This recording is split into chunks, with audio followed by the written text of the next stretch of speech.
ఇది మే నెల 24వ తారీఖు.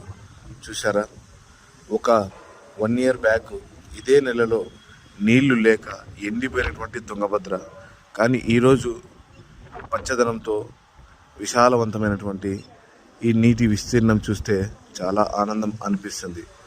కాబట్టి ఈరోజు ఈ వీడియో నచ్చినట్లయితే లైక్ చేయండి, షేర్ చేయండి, కామెంట్ చేయండి. నేనైతే చాలా హ్యాపీగా ఫీల్ అవుతున్నాను. ఈ తుంగభద్ర నది తీరానికి ఎలా సరదాగా వచ్చాను చూసి ఆనందిద్దామని. మా కర్నూలు ప్రాంతం కదా, తుంగభద్ర నది అంటే చాలా ఇష్టము. అటువైపుగా రైల్వే బ్రిడ్జి ఉంటుంది, ఇటువైపుగా వచ్చేసి హైవే బ్రిడ్జ్. అంటే ఇలా వెళ్తే రైట్ సైడ్కి హైదరాబాద్, లెఫ్ట్ వెళ్తే కర్నూలు టౌన్, బెంగళూరు వెళ్తుంది. ఓకేనా ఫ్రెండ్స్, ఈ వీడియో కనుక మీకు నచ్చినట్లయితే లైక్ చేయండి, షేర్ చేయండి, కామెంట్ చేయండి. కొత్త వాళ్ళైతే సబ్స్క్రైబ్ చేసుకోండి. Bye bye.